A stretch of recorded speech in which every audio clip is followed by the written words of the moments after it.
금요 저녁 예배를 사도신경으로 시작하도록 하겠습니다.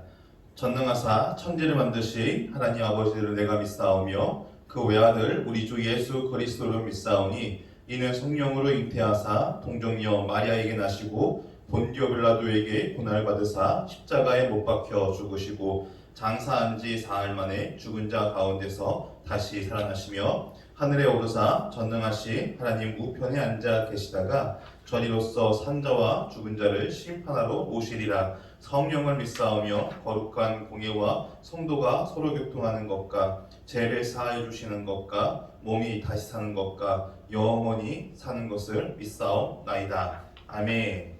우리 찬송가 날 계속하신 예수께 함께 찬양하도록 하겠습니다.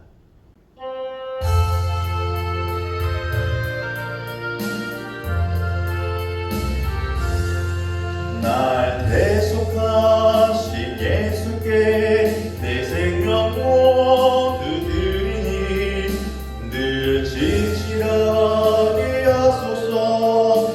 내 구주 예수여 나 구주 위에 살리라. 내 기쁨 한량없으리. 내 갈 길이 도와소서. 내 구주 예수여 날 구원하신 예수를 일평생을 지하오니 날 영접하여 주소서. 내 구주 예수여 나 구주 위에 살리라. 내 기쁨 한량없으리. 내 갈 길이 도와소서. 내 구주 예수여 주 십자가에 달리사 나 자유와 예했으니 내 목남을 주위 가스게 하소서. 나 구주 위에 살리라. 내 기쁨 한량없으니. 내 갈 길이 도와소서. 내 구주 예수여 나 구주 위에 살리라. 내 기쁨 한량없으니. 내 갈 길이 도와소서. 내 구주 예수여. 우리 시간 함께 기도할 때 우리가 이러한 기도 제목으로 함께 기도했으면 좋겠습니다. 어떤 삶의 목적을 가지고 이 땅을 살아가고 계십니까? 어느 한 사람이 이런 이야기를 한 적이 있습니다. 사람은 밥만 먹고 사는 존재가 아니다. 사람은 그저 이 땅 위에서 내가 부귀영화를 누리기 위해서 사는 그러한 존재가 아니다. 사람은 꿈과 목적과 비전을 쫓는 존재들이다. 어떤 꿈과 어떤 비전과 그리고 어떤 목적을 가지고 이 땅을 향해 이 땅을 살아가고 계십니까? 그저 돈을 벌기 위해서 이 땅을 살아가고 계십니까? 아니면 그저 내가 잘 먹고 잘 사는 것에 그 목적을 두고 이 땅을 살아가고 계십니까? 우리가 이 땅을 살아가는 그 목적이 정말 이 땅을 쫓는 것에 그 목적을 두고 살아가지 않기를 소망하며 얼마나 허망합니까? 이 땅의 것들은 결국은 사라지고 없어지는 것들인데 그 사라지고 없어지는 것들을 아둥바둥 쫓으며 또 그것을 손에 쥐기 위해서 하루하루 살아간다는 게, 그리고 그걸로 또 내 삶이 너무나 힘들고 고되고 그리고 눈물 나는 삶을 살아간다면 그 인생이 얼마나 정말 허망하고 가슴 아픈 일입니까? 우리 시간 함께 기도할 때에 하나님 내 삶의 목적과 꿈과 그리고 그 비전이 하나님 영원한 것, 사라지지 않는 것, 하나님 그 나라의 목적을 두고 영원한 그 생명의 목적을 두고 또 하나님의 그 영광을 위해 살아갈 수 있는 그런 복된 삶이 되게 달라고 우리 시간 함께 기도하도록 하겠습니다. 아버지 아버지 우리의 마음과 우리의 생각과 아버지 우리의 영혼을 존중하여 주시고 아버지 내 삶의 목적이 하나님 이 땅의 것을 살아가는 것이 아니라 아버지 잘못 살아가는 것이 아니라 하나님의 그 영광을 살아갈 수 있는 아버지 그런 복된 될 수 있도록 주여 허락하여 주셔서 아버지 내 입술을 축복하여 주시옵시고 내 행동을 축복하여 주시옵시고 아버지 내 입술과 아버지 내 말과 아버지 그 모든 행동이 아버지 주의 영광을 위해서 아버지 주의 나라를 위해서 아버지 그 영원한 생명을 위해서 아버지 그 복된 것들을 구워 살아갈 수 있는 아버지 그런 삶이 될 수 있도록 주님 축복하여 주시옵소서. 아버지 이 땅의 것들은 언젠가 사라집니다. 아버지 언젠가 사라지는 것들을 아버지 우리가 허망하게 기쁜 것이 아니라 아버지 그 영원한 것 아버지 그 가치 있는 것 아버지 그 고귀한 것 아버지 그 소중한 것을 나가다가는 아버지 그 복된 영혼 될 수 있도록 주여 도우시고 인도하시고 아버지 내 함께하여 주옵소서. 아버지 그래서 아버지 우리의 삶이 아버지 항상 아버지 주님께 주시는 그 평안 가운데 아버지 그 평안 가운데 아버지 복된 삶을 살아갈 수 있는 아버지 그런 아버지 복된 주장이 될 수 있도록 주님 축복하여 주시옵소서. 주님 감사합니다. 기도합니다. 하나님 감사합니다. 하나님 우리의 삶이 하나님 이 땅에서 썩어 없어질 아버지 그런 가치 없는 것에 하나님 내 꿈과 내 비전과 내 목적을 두고 살아가는 것이 아니라 아버지 영원하고 아버지 그 가치 있고 아버지 소중하고 아버지 그 고귀한 하나님의 그 나라와 아버지 영원한 그 생명을 붙들고 살아갈 수 있는 아버지 그런 복된 영혼들 될 수 있도록 주님 축복하여 주시옵소서. 예수님의 이름으로 기도했습니다. 아멘. 우리 함께 말씀 보도록 하겠습니다. 오늘 함께 우리가 읽을 말씀은 예레미야 11장 18절부터 12장 6절까지입니다. 예레미야 11장 18절부터 12장 6절까지 우리 함께 읽도록 하겠습니다. 여호와께서 내게 알게 하셨으므로 내가 그것을 알았나이다. 그때에 주께서 그들의 행위를 내게 보이셨나이다.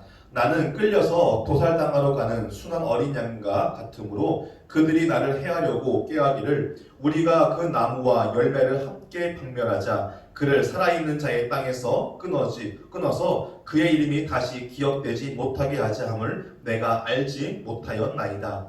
공의로 판단하시며 사람의 마음을 감찰하시는 만군의 여호와여 나의 원통함을 주께 아뢰었사오니 그들에게 대한 주의 보복을 내가 보리이다 하였더니 여호와께서 아나도 사람들에 대하여 이와 같이 말씀하시되 그들이 내 생명을 빼앗으려고 찾아 이르기를 너는 여호와의 이름으로 예언하지 말라 두렵건대 우리 손에 죽을까 하노라 하도다. 그러므로 만군의 여호와께서 이와 같이 말씀하시니라 보라 내가 그들을 벌하리니 청년들은 칼에 죽으며 자녀들은 기근에 죽고 남는 자가 없으리라. 내가 아나도 사람에게 재앙을 내리리니 곧 그들을 벌할 해이니라.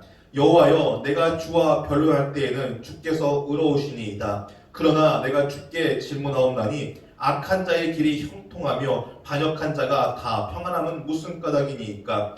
주께서 그들을 심으심으로 그들이 뿌리가 박히고 장성하여 열매를 맺었거늘 그들의 입은 주께 가까우나 그들의 마음은 머니이다. 여호와여 주께서 나를 아시고 나를 보시며 내 마음이 주를 향하여 어떠함을 감찰하시오니 양을 잡으려고 끌어낸과 같이 그들을 끌어내시되 죽일 날을 위하여 그들을 구별하옵소서. 언제까지 이 땅에 슬퍼하며 온 지방에 채소가 마르리이까. 짐승과 새들도 멸절하게 되었사오니 이는 이 땅 주민이 악하여 스스로 말하기를 그가 우리의 나중 일을 보지 못하리라 함이니이다. 만일 내가 보행자와 함께 달려가도 피곤하면 어찌 능히 말가 경주하겠느냐. 내가 평안한 땅에서는 무사하려니와 요단강 물이 넘칠 때에는 어찌하겠느냐. 내 형제와 아버지의 집이라도 너를 속이며 내 뒤에서 크게 외치니 그들이 내게 좋은 말을 할지라도 너는 믿지 말지니라. 아멘.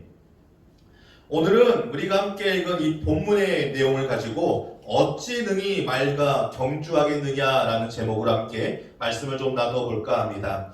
오늘 우리가 함께 읽은 이 본문은 예레미야가 이 자신의 고향 아나돗 사람들이 자신을 죽이고자 하는 것을 알고 하나님께 기도드리는 그러한 장면입니다. 본문 20절을 보면 나는 끌려서 도살당하러 가는 순한 어린 양과 같으므로 그들이 나를 해하려고 깨하기를 우리가 그 나무와 열매를 함께 박멸하자. 그를 살아있는 자의 땅에서 끊어서 그의 이름이 다시 기억되지 못하게 하자함을 내가 알지 못하였나이다 라고 말하는 것을 볼 수가 있습니다. 그 나무와 열매를 함께 박멸하자. 여기서 나무는 무엇을 의미하는 것이냐? 바로 예레미야를 의미하는 것입니다. 그리고 또한 이 본문에서 말하는 이 열매란 무엇을 말하는 것이냐? 바로 이 예레미야의 입에서 나오고 있는 이 말들을 의미한다라는 것이죠. 이처럼 고향 사람들은 예레미야를 죽이고자 했다라는 것입니다. 그렇다면 왜 그의 고향 사람들은 이 예레미야를 죽이고자 했느냐? 본문 21절을 보면 여호와께서 아나도 사람들에 대하여 이와 같이 말씀하시되 그들이 내 생명을 빼앗으려고 찾아 이르기를 너는 여호와의 이름으로 예언하지 말라 두렵건대 우리 손에 죽을까 하도다. 왜 이렇게 예레미야를 미워하고 죽이고자 했느냐? 그의 입에서 나오는 이 예언의 소리가 너무나 듣기 싫었기 때문입니다. 그렇다면 이 그의 입에서 나오는 이러한 예언들의 내용은 어떠한 것이었느냐?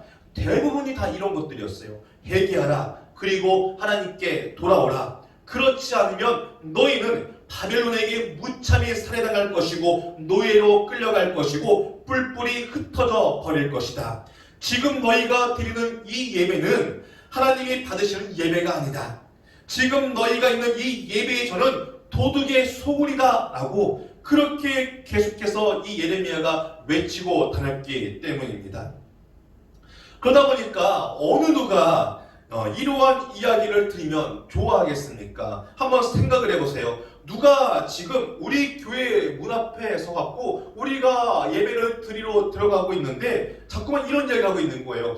지금 너희가 드리는 예배는 하나님이 받으시는 그러한 예배가 아니다. 지금 너희가 들어가고 있는 것은 하나님의 성전이 아니라 도둑의 성전이다 라고 이렇게 이야기한다면 과연 우리의 마음과 우리의 기분이 어떠하겠습니까? 예레미야 고향 사람들도 마찬가지였습니다.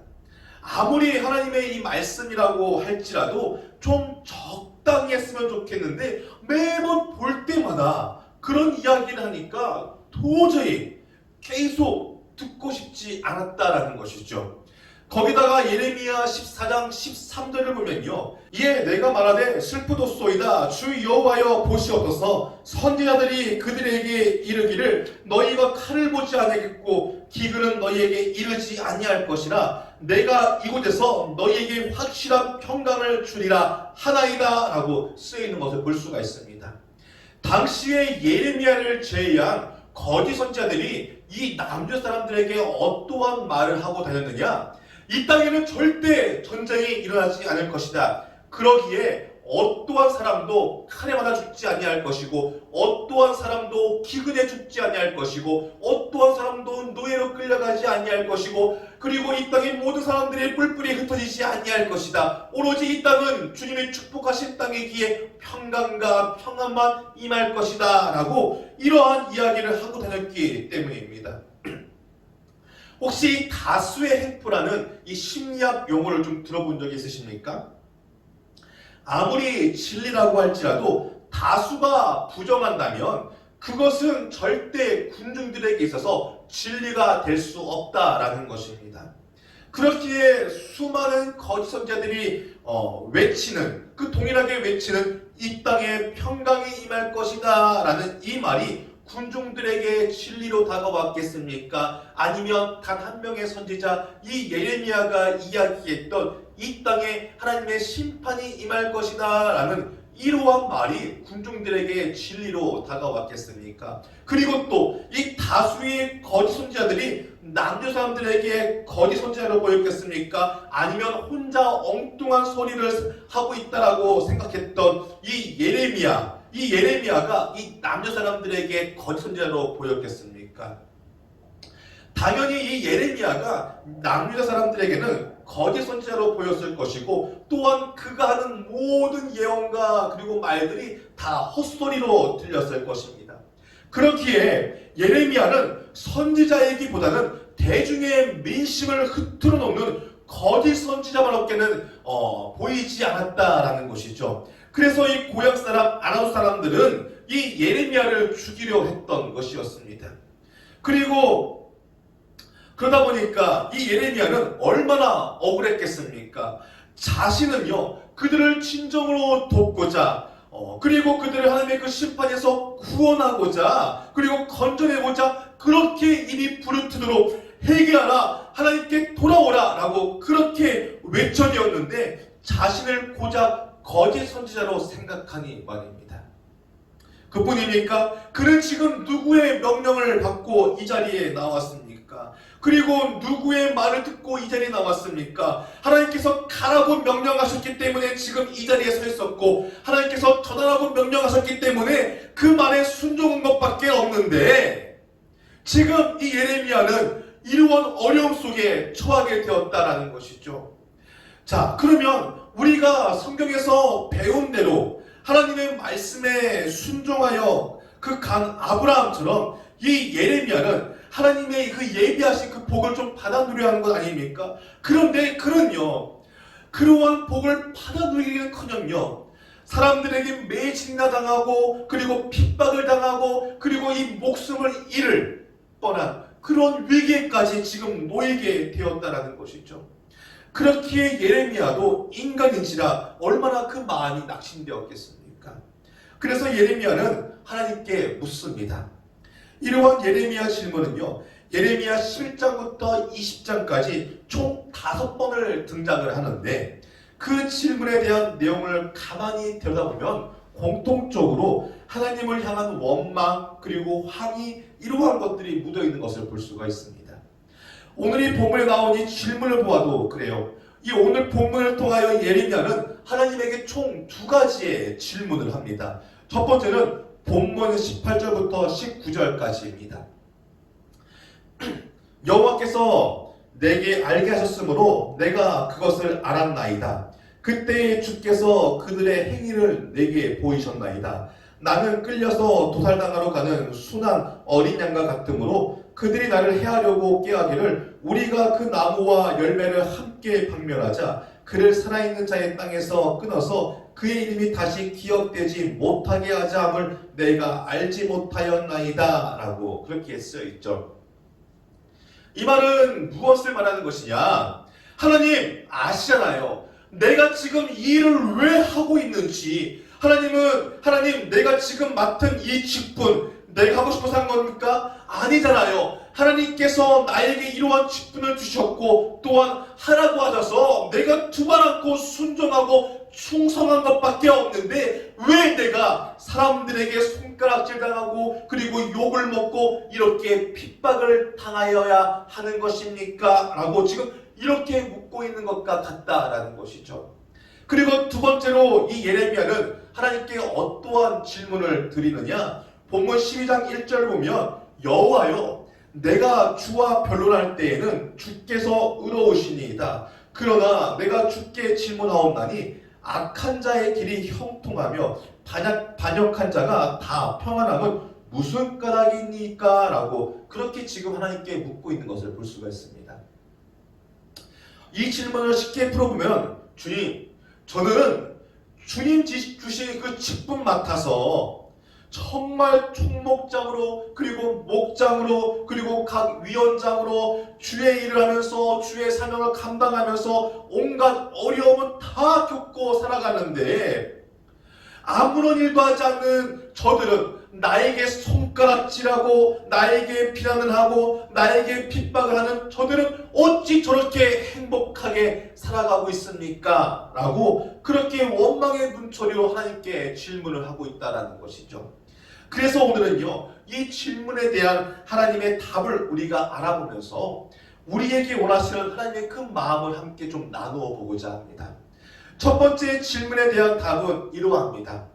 본문 22절부터 23절까지의 말씀을 보면 그러므로 만군의 여호와께서 이와 같이 말씀하시니라. 보라 내가 그들을 벌하리니 청년들은 칼에 죽으며 자녀들은 기근에 죽고 남는 자가 없으리라. 내가 아나도 사람에게 재앙을 내리니 곧 그들을 벌할 해이니라 라고 그렇게 대답을 하십니다.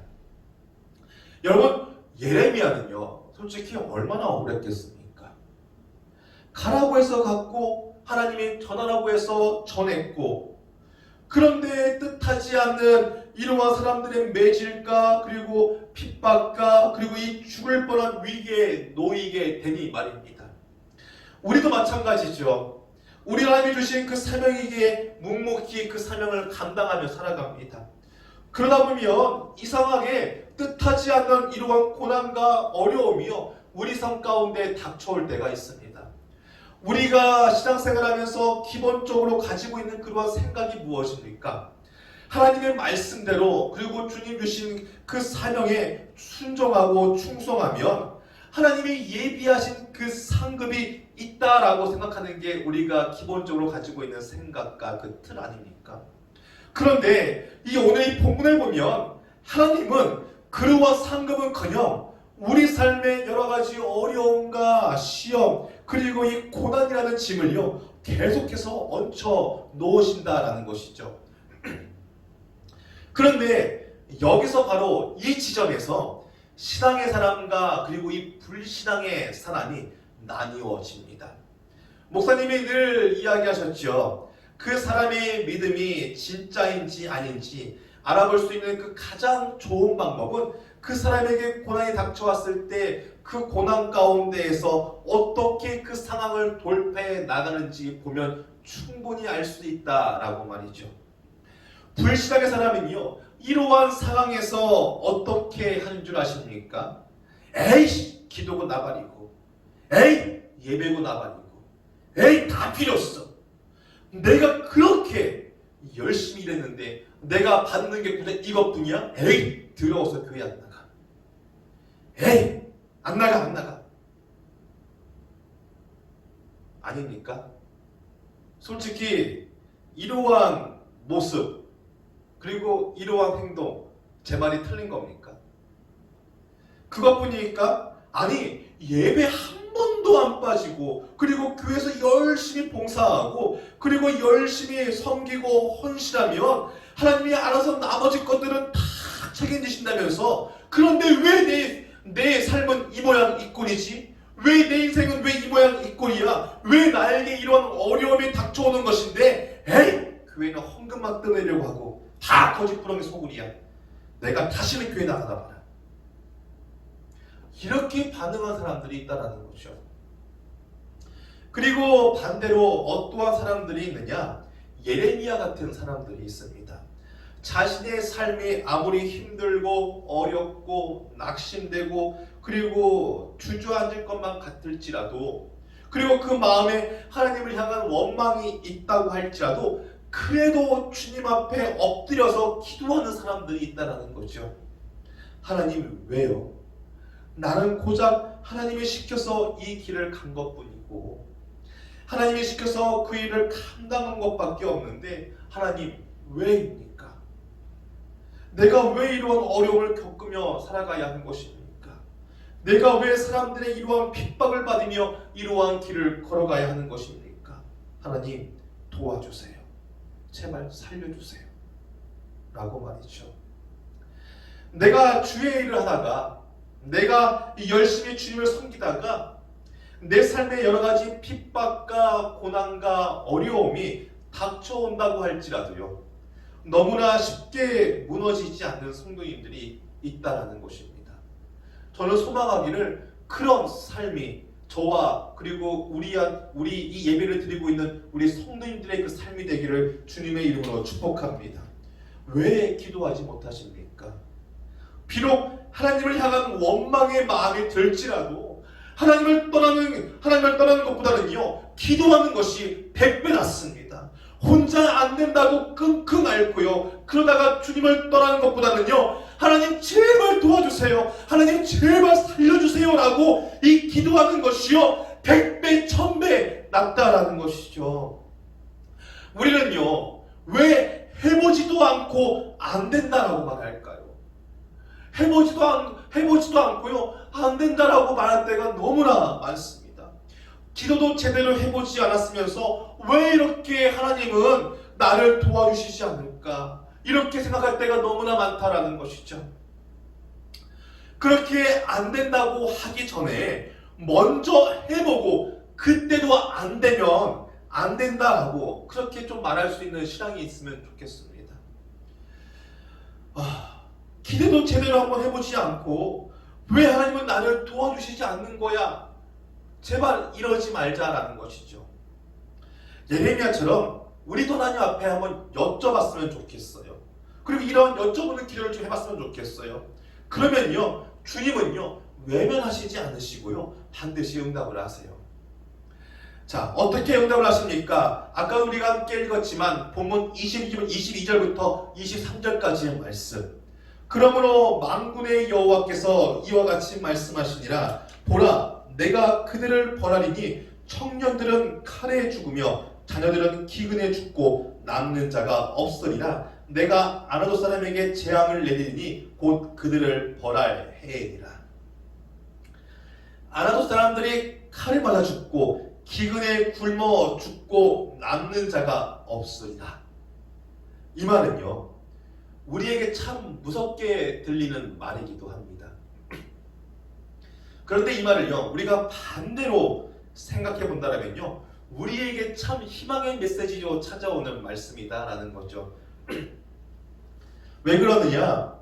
예레미야에게 말씀하셨던 그 예언대로 하나님께서 지금 이루시겠다라고 지금 말씀하고 계시는 것이잖아요. 즉 하나님은요, 당신의 이 언약을 성취하시고요, 이루시는 하나님이시다라는 것을 우리에게 이야기해주고 있는 것입니다. 자, 지금 당장은 내 눈앞에 이 고난과 어려움과 이 핍박으로 하나님이 지금 보이지 않을지 몰라요. 그런데 우리가 그 와중에도 기도의 자리를 잃지 않고 하나님 앞에 무릎을 꿇고 간구한다면 하나님은요, 우리에게 어떻게 말씀하시는 줄 아십니까? 내가 너와 한 약속을 반드시 이루리라. 내가 반드시 너를 도우리라. 내가 반드시 너를 굳세게 하리라. 내가 반드시 너를 축복하리라. 우리에게 이렇게 약속하시고 우리를 이렇게 위로하시는 언약의 하나님이시다라는 거죠. 저는요, 저와 성도님들이 힘들고 낙심되고 또한 지치고 어려울 때 쉽게 포기하지 마시고 하나님 앞에 기도로 나아감으로 이러한 주의 음성을 들을 수 있는 그런 복된 삶이 되기를 주님의 이름으로 축복합니다. 이 두 번째 질문에 대한 하나님의 답은 또 무엇이냐? 일단 이 두 번째 질문이 무엇이었습니까? 12장 1절을 보면 여호와여, 내가 주와 변론할 때에는 주께서 의로우시니이다. 그러나 내가 주께 질문하옵나니 악한 자의 길이 형통하며 반역한 자가 다 평안함은 무슨 까닭이니까? 라는 이러한 질문이었죠. 자, 아까 이 질문의 뜻이 무엇이라고 했습니까? 주님, 나는 주님께서 주신 이 직분을 맡아서 총목장으로서, 목장으로서, 목사로서, 그리고 각 위원장으로서 이 주의 일을 하면서, 그리고 이 주의 사명을 감당하면서 온갖 어려움은 다 겪고 살아가는데 아무런 일도 하지 않는 저들은 나에게 손가락질하고 나에게 비난을 하고 나에게 핍박을 하는 저들은 어찌 저렇게 행복하게 살아갑니까? 라고 지금 그렇게 물어보고 있다는 거죠. 좀 더 좀 넓게 한번 이야기해 볼까요? 하나님, 이 코로나19를 맞이하여 이 교회를 어떻게든 지켜내고자 이렇게 노력하며 아둥바둥 살아가고 있는데 믿지 않는 저들은 우리에게 손가락질하고 또한 우리를 조롱하며 그리고 우리를 핍박하며 살아가는데 어찌 저들은 저렇게 행복한 모습으로 살아가고 있습니까? 라고 그렇게 질문하고 있는 것과 마찬가지다라는 겁니다. 자, 그래서 그에 대한 하나님의 그 답은 무엇입니까? 우리가 함께 볼 이 하나님의 그 대답은요, 제가 이 목사 안수를 받으면서 제게 주신 이 레마의 말씀입니다. 그래서 예전에 제가 이 구종수 권사님이 이 켈리를 한참 배우고 계셨을 때 제가 좀 이렇게 간절하게 좀 부탁을 드린 적이 있어요. 이 성경 구절을 써주시면 제가 평생 이 성경 구절을 가지고 간직하고 살게요. 자, 그래서 지금 그 성경 구절이 이 사무실 제 책장 위에 얹어 있는데, 자, 그 말씀이 무엇이냐? 바로 이 예레미야 12장 5절 말씀입니다. 우리 함께 읽어보겠습니다. 만일 내가 보행자와 함께 달려도 피곤하면 어찌 능히 맑아 경주하겠느냐?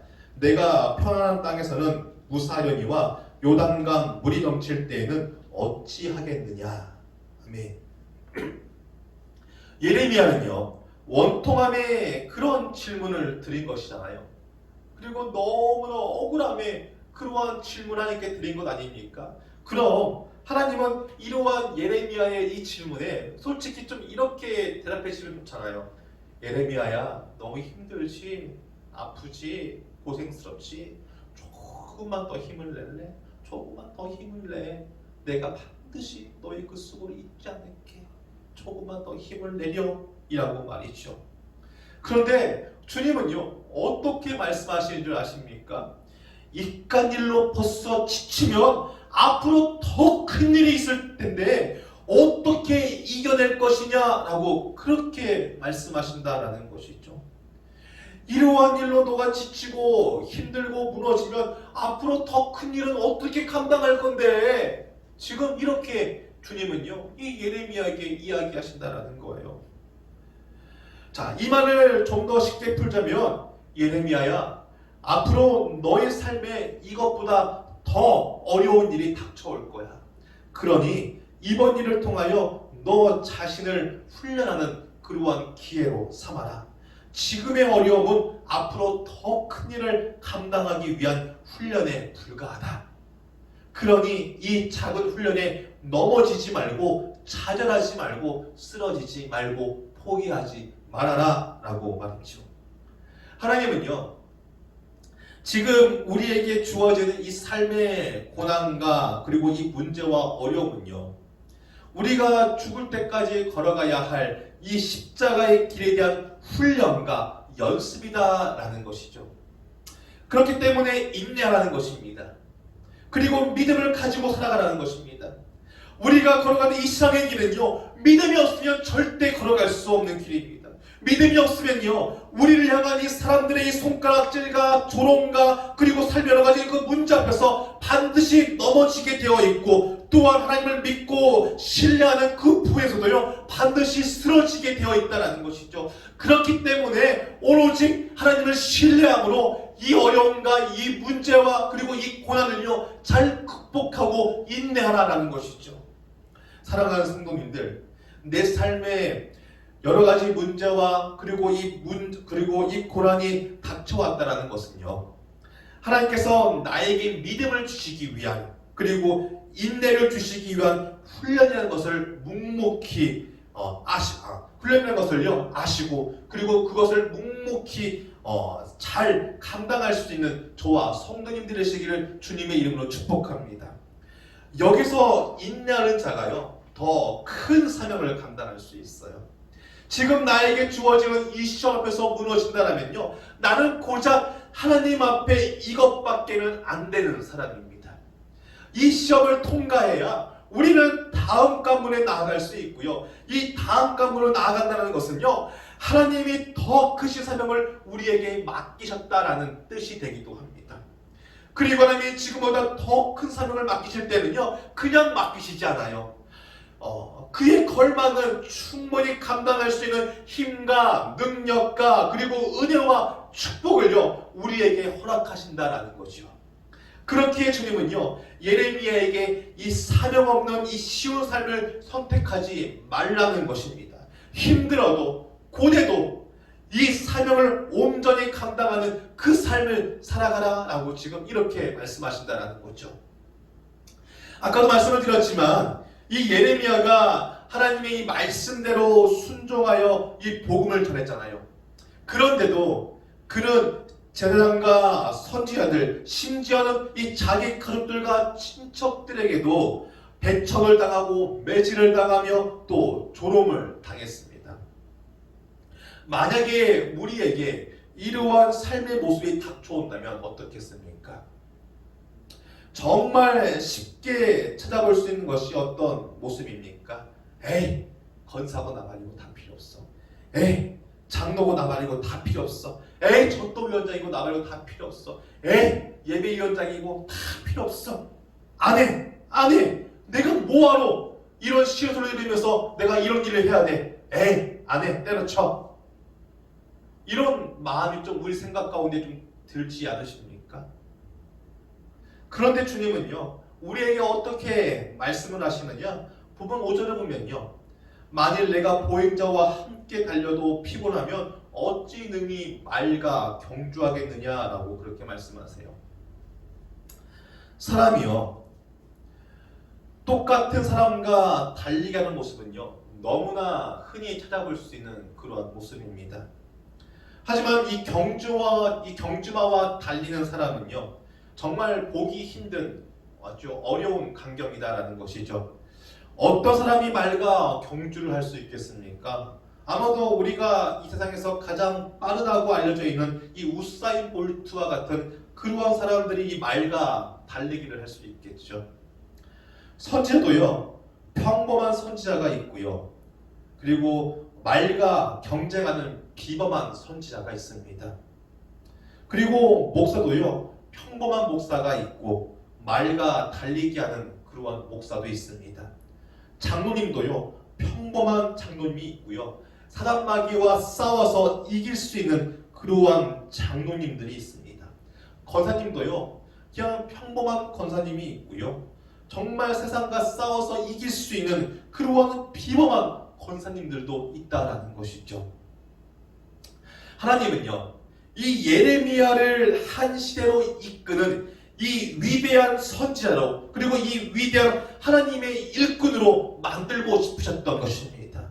그런데 예레미야는 이 사람들의 이 놀림과 비난에 그만 이 선지자의 그 사명을 벗어 던지고자 하는 그러한 유혹에 빠지고 만 것이죠. 그래서 하나님은요, 불평하는 이 예레미야 선지자에게 도전심을 지금 주고 싶으신 거예요.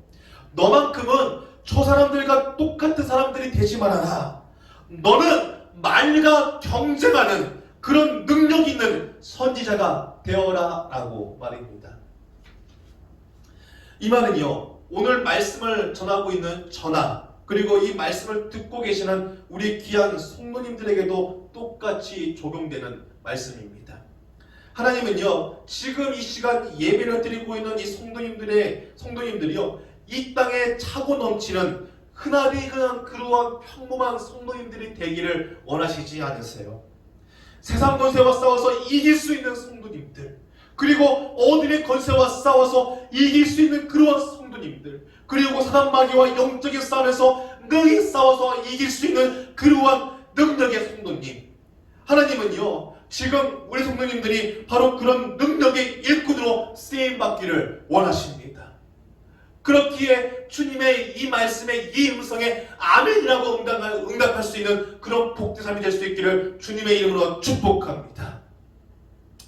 만약에 예레미야가 지금 자기에게 닥쳐온 이 상황과 환경이 힘들어서 자신에게 주어진 이 사명을 내려놓는 사람이 된다면 아마 그는 이 성경에 위대한 선지자로 기록되지 않았을 것입니다. 이 땅에 수많은 목사가 있고 수많은 장로님들이 있으며, 그리고 수많은 권사님들, 그리고 안수지사님들, 그리고 지사님들, 그리고 성도님들이 있습니다.